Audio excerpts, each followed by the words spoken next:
messieurs, bonjour, ravi de vous retrouver et bienvenue dans cette nouvelle édition de votre journal de 15 heures. Voici les titres de l'actualité. La fondation Diwan al-Zakat a procédé ce matin au Palais du Peuple à la distribution de la seconde tranche de la collecte du parrainage de l'année 2022, l'année écoulée. Et le président américain Joe Biden a déclaré hier l'état de catastrophe majeure en Californie où de nouvelles intempéries sont attendues après 3 semaines de précipitations inédites qui ont fait au moins 19 morts.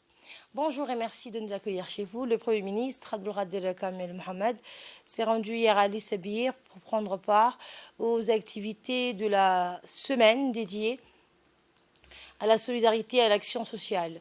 Une immense foule attendait hier à Ali Sabir la visite du Premier ministre à la tête d'une importante délégation ministérielle qui prenait part aux festivités de la Semaine nationale de la solidarité. Arrivé en fin de matinée, le Premier ministre a été accueilli par la ministre des Affaires sociales et des Solidarités, entouré de ses pairs de l'économie et des finances, de la décentralisation, de l'intérieur, ainsi que des autorités de la région, en l'occurrence le préfet de la ville, le président du conseil régional, entre autres.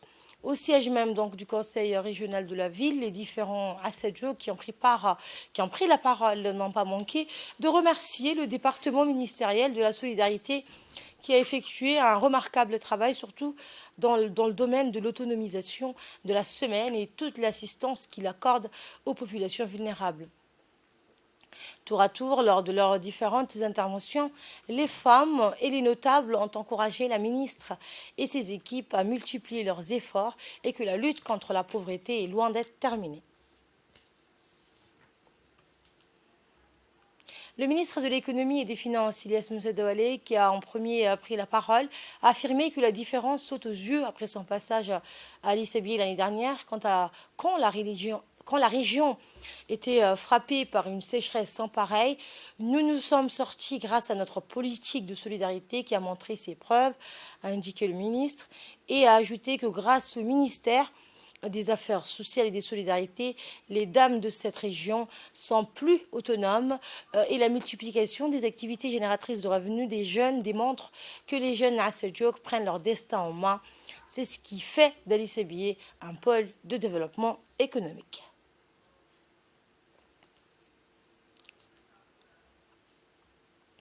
La ministre des Affaires sociales et des Solidarités a pour sa part mis en exergue le bilan des réalisations de son département ces dernières années. La DDS, à travers ses multiples réalisations et interventions, a renforcé, a-t-elle dit, vous l'entendrez, les infrastructures marchandes et non marchandes au niveau éducatif. Pour n'en citer que cela, plusieurs collèges, écoles et dortoirs ont été réhabilités ou construits à Ali Sabir et ses localités. Nous l'écoutons. La DDS, à travers ses multiples interventions, a renforcé et enrichi les offres en infrastructures et équipements marchands et non marchands. Je vais citer quelques-uns.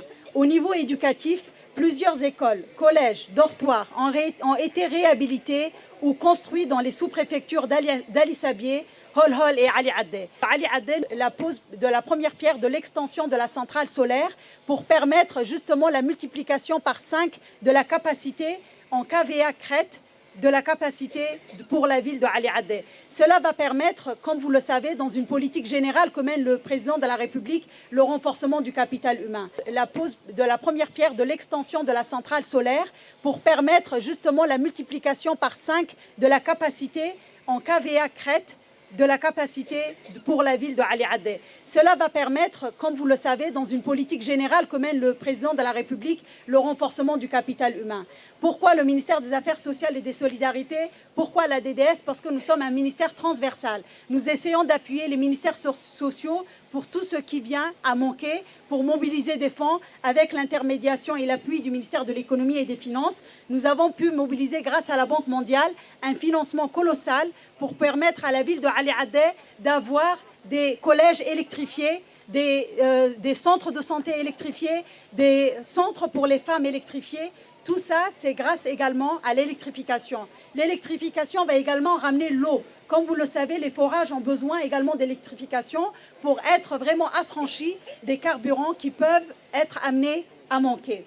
Dans Ali Addeh, nous avons, avec la DDS, construit un collège et des logements de fonction qui ont été faits pour également héberger les enseignants localement. Ali Sabih, ville et périphérique, nous avons réhabilité un collège et 2 dortoirs pour les enfants, une construction d'un logement pour les enseignants. À Hol Hol, nous avons également fait la réhabilitation et l'extension d'un collège de Hol Hol. Dans le domaine de la santé, extension et équipement matériels médicaux essentiels des centres de santé d'Ali Sabih, de Hol Hol et de Ali Addeh. Dans le domaine de l'accès à l'eau, adduction d'eau potable en provenance d'Éthiopie avec Ali Sabih, ville, Ali Addeh en cours, et Hol Hol en cours. Mais quand on parle de Hol Hol et Ali Addeh, on n'oublie pas les périphériques. Il y aura plusieurs campements et plusieurs villages qui seront alimentés en eau.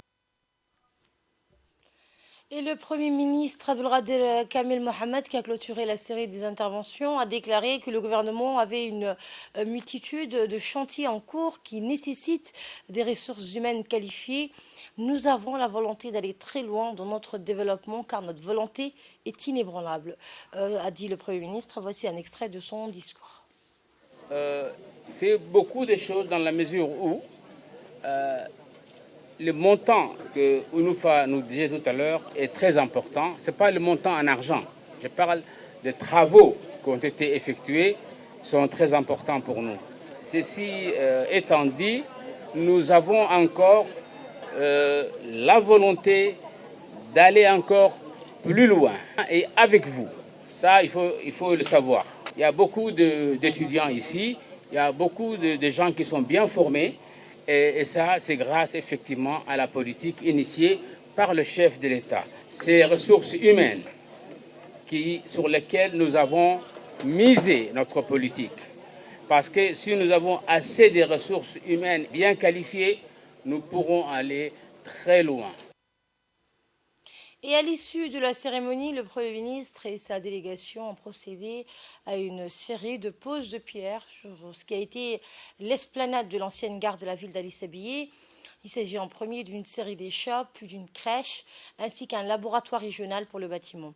Ce projet sera exécuté par la DDS, l'Agence djiboutienne de développement social. Les échoppes entrent dans le cadre des missions du ministère des Affaires sociales et des Solidarités pour impulser une dynamique aux activités économiques et constituent ainsi une véritable outil d'autonomisation. Quant au laboratoire régional du bâtiment, il s'agit du premier du genre dans les régions de l'intérieur et il sera mis en phase pour entrer en phase avec l'extension de la ville qui ne cesse de s'agrandir.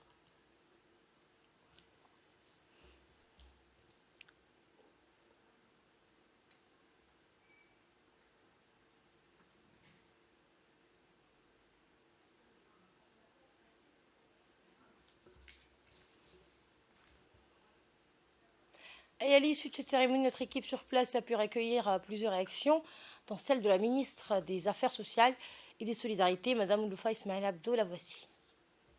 Aujourd'hui d'être là parce que nous avons non seulement posé la première pierre du premier laboratoire régional, parce qu'habituellement le laboratoire d'équipement justement pour mettre aux normes toutes les infrastructures ou même toutes les maisons ou les appartements qui se construisent en région d'Ali Sabih, le laboratoire se situait dans la capitale, il n'a pas été décentralisé. Au jour d'aujourd'hui, Ali Sabih peut avoir la fierté d'avoir le premier laboratoire qui sera vraiment une antenne régionale. Nous voulons fournir à la région d'Ali Sabih toutes les infrastructures et services sociaux de base importants pour justement développer la région d'Ali Sabih. Là, nous sommes devant la pose de première pierre justement des échoppes qui seraient créées tout autour de cette clôture justement de ce complexe, je peux dire, puisqu'il y aura 3 infrastructures. Et ces échoppes, qu'est-ce qu'ils vont permettre? Comme je l'ai dit tout à l'heure lors de mon allocution, nous sommes en train de renforcer les caisses d'épargne et de crédit ici. Nous donnons vraiment la chance au commerce local et régional pour se développer. Vous savez, le président de la République met beaucoup de fonds propres, mais également de bailleurs, mobilise énormément de son énergie pour fournir à nos régions tout ce qui est important pour qu'elles puissent être à la même hauteur ou au même diapason que la capitale, pour leur donner les mêmes chances que Djibouti-Ville. Et aujourd'hui, alhamdoulilah, nous sommes vraiment dans la deuxième phase qui est non seulement d'assister ces populations qui vivent dans une vulnérabilité, mais qu'ils puissent atteindre un niveau d'autonomisation et de résilience suffisant. Voici à présent la réaction du Premier ministre Abdelkader Kamel Mohamed. C'était juste après cette cérémonie marquant la pose de la première pierre d'une série d'échoppes, puis d'une crèche, ainsi qu'un laboratoire régional pour le bâtiment. Écoutons le Premier ministre. Les échoppes, c'est très important pour, la municipalité, pour le conseil régional. Mais le laboratoire en bâtiment, c'est pour effectivement la construction. Mais avant de construire les bâtiments, il faut voir si la pierre avec laquelle on construit est réellement bon ou pas. Donc c'est ce que nous avons, nous, à Djibouti, le laboratoire des bâtiments. Eh bien, ça sera aussi fait ici à Lissabié, puisque ce sera un laboratoire décentralisé. La directrice nous disait tout à l'heure qu'ils vont essayer d'utiliser aussi les matériaux locaux d'ici effectivement pour la construction. Je vous le disais en titre, la Fondation Diwan El Zakat a procédé ce matin au Palais du Peuple à la distribution de la seconde tranche de la collecte du parrainage de l'année 2022.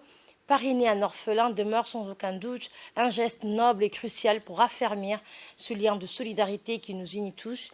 Mieux encore, le parrainage constitue pour l'islam, cette religion que nous chérissons tous, un investissement bénéfique en vue d'une récompense meilleure dans l'au-delà. D'où l'utilité et l'intérêt sans faille pour chacun de nous de prendre part à cet élan. Chaque année donc, à pareille date, la Fondation Diwan El Zakat procède à la distribution de la collecte du parrainage. C'est dans ce sens que ce matin, la Fondation Diwan El Zakat a tenu au Palais du Peuple une cérémonie de distribution de la seconde tranche de la collecte du parrainage des orphelins de l'année écoulée. Placée sous l'égide du ministre des Affaires musulmanes et des biens Warf, Momin Hassan Barès, cette cérémonie s'est déroulée en présence de plusieurs membres du gouvernement, le directeur général de la Fondation Diwan El Zakat, Suleiman Hussein Moussa, le directeur général des biens Warf, El Menor Jama, les ulama du pays ainsi que les bénéficiaires de la collecte du parrainage. À gage de réussite, l'événement s'est installé au fil du temps comme le rendez-vous atypique de bienfaisance. Chaque année, une centaine d'orphelins accompagnés de leurs tuteurs aisément l'esplanade du Palais du Peuple pour assister à ces traditionnelles rencontres, lesquelles donnent le coup d'envoi de la distribution, de la collecte du parrainage de l'année écoulée. Redonner le sourire à nos orphelins, certes, mais pas seulement, ces réunions répondent aux soucis de la société, à son attachement aux principes de l'islam. Le parrainage assure, à travers l'appui qui tend à soutenir un orphelin, au resserrement et à la consolidation de la cohésion sociale. Le mérite revient sans aucun doute au président de la République qui a eu l'idée en 2004 de mettre sur pied un organisme chargé de collecter la zakat conformément aux préceptes du droit islamique. Cette institution sert d'intermédiaire entre les bienfaiteurs et les différentes catégories des ayants droit légitimes à travers toute la République de Djibouti. La distribution de la collecte de cette seconde tranche s'élève à 17 400 000 francs pour un total de 1160 ménages ayant un orphelin résidant dans la ville de Djibouti. Le directeur général de Diwan El Zakat, Suleiman Hussein Moussa, a dans son intervention souhaité la bienvenue à tous les participants à la cérémonie en soulignant que cette occasion vise à distribuer la seconde tranche de parrainage d'orphelins pour l'année 2022, coïncidant ainsi avec la Semaine nationale de la solidarité. Le directeur général a expliqué que l'institution Diwan El Zakat est considérée comme la première institution sociale caritative fondée par le président de la République Ismaël Omar Guelleh en 2004, puis rattachée en 2007 au projet de parrainage des orphelins. Suleiman Hussein Moussa, directeur général de Diwan El Zakat, a saisi cette opportunité pour exhorter les commerçants à contribuer au programme de parrainage des orphelins qui permettrait d'améliorer les conditions de vie des orphelins. Prenant la parole à son tour, le ministre des Affaires musulmanes et des biens Warf, Momin Hassan Barès, a souligné que ce programme de parrainage d'orphelins est devenu l'un des programmes les plus importants menés par le ministère depuis son lancement, et ce, dans le cadre de la politique sociale et du développement global parrainé par le président de la République. Le projet de parrainage d'orphelins, selon le ministre, s'est élargi et le nombre de sponsors a augmenté par rapport aux années précédentes grâce à votre soutien constant et à votre dévouement et à la proximité du Tout-Puissant avec cette bonne action, a affirmé le ministre des Affaires musulmanes. Autre information, en marge des travaux de la 13e session de l'Assemblée de l'IRENA, l'Agence internationale pour les énergies renouvelables, qui se sont tenues à Abu Dhabi, aux Émirats arabes unis, du 13 au 15 janvier, le ministre de l'Énergie, chargé des ressources naturelles, Younis Ali Guedji, a participé dans l'après-midi d'hier à une réunion annuelle de haut niveau des pays membres de l'Alliance géothermique mondiale. L'objectif de cette rencontre était de permettre aux pays membres de la dite Alliance et à ses partenaires de réfléchir sur les activités à entreprendre et d'échanger sur l'approche stratégique à adopter en matière de développement de l'énergie géothermique pour les prochaines années. Le ministre Younis Ali Guedji a saisi l'occasion pour présenter aux délégations et aux investisseurs présents les avancées et les progrès donc notables enregistrés par notre pays dans les domaines de l'exploration et du développement de la ressource géothermique. Il convient enfin de souligner que l'Alliance géothermique mondiale est une plateforme multipartite qui a pour mission de renforcer le dialogue et la coopération technologique entre les pays à fort potentiel géothermique ainsi qu'à toutes les parties prenantes impliquées dans ce secteur en coordonnant leurs actions afin de favoriser le développement de la géothermie à niveau mondial. Le chef d'état-major général des armées, le général de corps d'armée Zakaria Cheikh Ibrahim, a présidé ce matin à la cérémonie de remise des récompenses de la saison sportive 2022 en individuel et en collectif. Cette cérémonie, animée par le chef de corps du régiment blindé, le colonel Dahir Hassan Abadid, a débuté de très bonne heure et s'est tenue au centre d'instruction technique et tactique d'Ambouli du camp Cheikh Ousmane. Le chef d'état-major de la Défense, le sous-chef d'état-major de la Défense, le directeur général de la police nationale, ainsi que les hauts cadres de l'armée djiboutienne étaient également présents pour assister à la remise des trophées.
mada ugu biyo calankiyo arladu kiyayirkanayeen.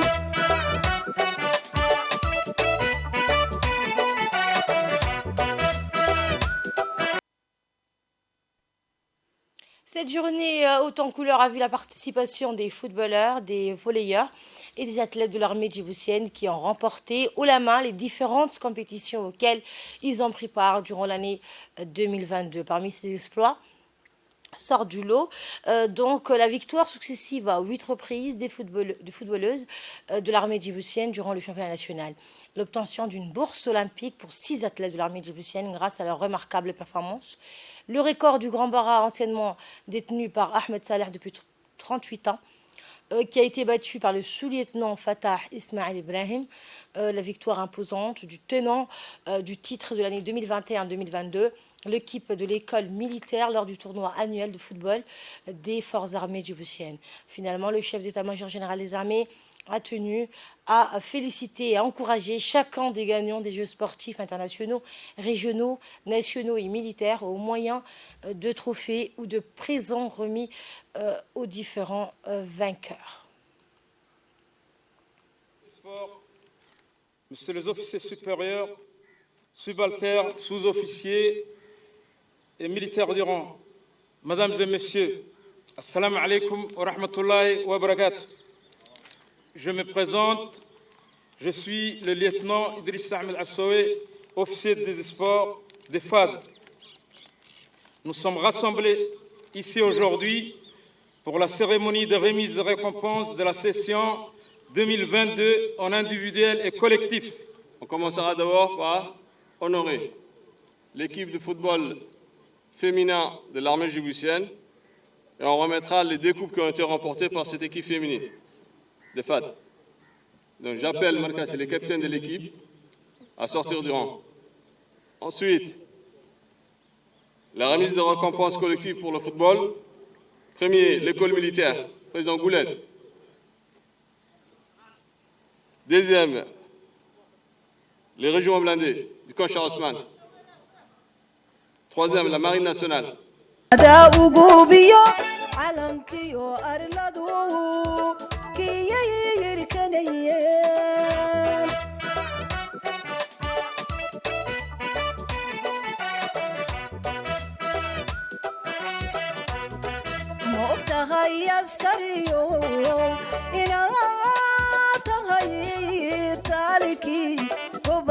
mada ugu biyo calankiyo arladu kiyirkanayeen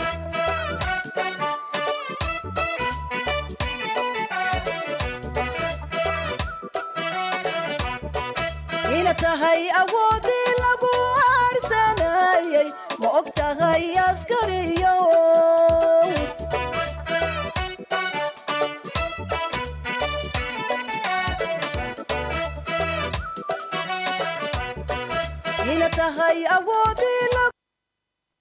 Et c'est dans une ambiance très conviviale que le groupe folklorique Harbi a conduit la suite de la cérémonie au rythme des chants et des chorégraphies militaires traditionnelles et cérémoniales.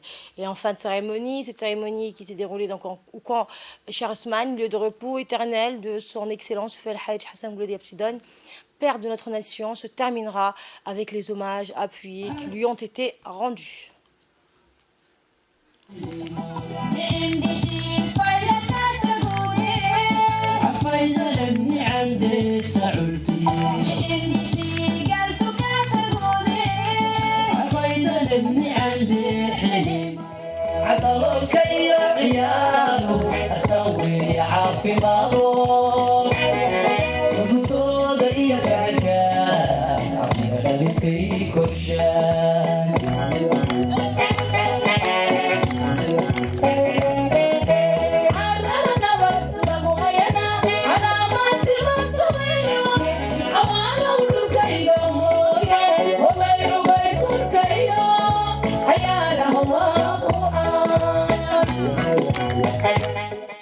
اللهم صل على محمد اللهم صل على محمد دنبينا الله دافو مغفرية دنبي داف الله ينسيو halka xafladda aan ku qabanay isbax Allah ka yeelo muraad gurgulaha laga laha Allah noo aqbalo ruubi waxaan galnaa Allah naga dhaafo xasanaad wixii aan galnayna Ilaahay subhanahu wa ta'ala Allah noo aqbalo waalidtoodii wixii irqiya abku xalil wixii buriye bari naga dhalo dhama Allah u naxariisto aabihi ummadda xasigul Allah u naxariisto شيخ البلاد مارتان شيخ عثمان الله ونحريسه كما عادة كجرا ودم قبرها الله والنور إنك إلهي سبحانه وتعالى كل محبية عيسي شرف وضنوا الله ينقدقه دلكين كي إلهي سبحانه وتعالى هرور الله ينقدقه إنك إلهي سبحانه وتعالى قلبي الله مديو مديكتين الله مديو إله صلاة كبرني خير رباتي ما كبرني شر رباتي ما كمان قال لي مصايب كأجود صعيد آفات كله تقال له حنون الله نكرم مريم.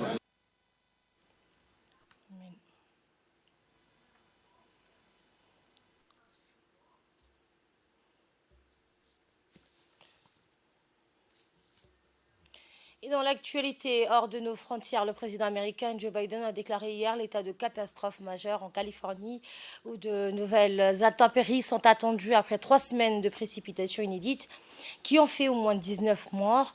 Joe Biden a ordonné l'octroi d'un subside donc fédéral pour aider les habitants et les collectivités de cet État à réparer les dégâts causés depuis le 27 décembre par les violentes tempêtes hivernales qui ont causé des inondations, des glissements de terrain et des coulées de boue, selon un communiqué de la Maison-Blanche. Samedi, des trembes d'eau donc s'étaient déjà abattus sur la côte pacifique, provoquant le débordement de nombreux cours d'eau et inondant zones urbaines, habitations et terres agricoles asséchées par une sécheresse interminable. Nouveau trophée pour le FC Barcelone grâce à son époustouflante pépite de Xavi. Le Barça a surclassé le Real Madrid 3-1 hier au stade du roi Fahad à Riyad en Arabie Saoudite et décroché la 14e Supercoupe d'Espagne de son histoire. Un record. Le joyau de 18 ans a ouvert la marque sur une belle passe de Robert Lewandowski. Puis le duo a de nouveau combiné pour le 2-0 signé lui à la 45e. Et avant que Xavi donc ne frappe encore en deuxième période, offrant à Pedri le ballon 3-0. Un succès à peine terni par le but anodin inscrit par Karim Benzema dans le temps additionnel. Et c'est ainsi que prend fin cette édition de la rédaction. Merci à vous de l'avoir suivi. Prochain rendez-vous à 22h pour un nouveau journal. Agréable après-midi à toutes et à tous.